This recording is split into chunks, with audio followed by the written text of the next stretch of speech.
Ôi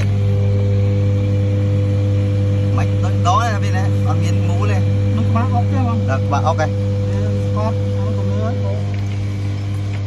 khả năng anh mua chanh anh mua đúng rồi đồ này chụp bạch chứ mùa xanh là nên ghét mua gì vô không nhà mua tới đây là nào đi chung ấy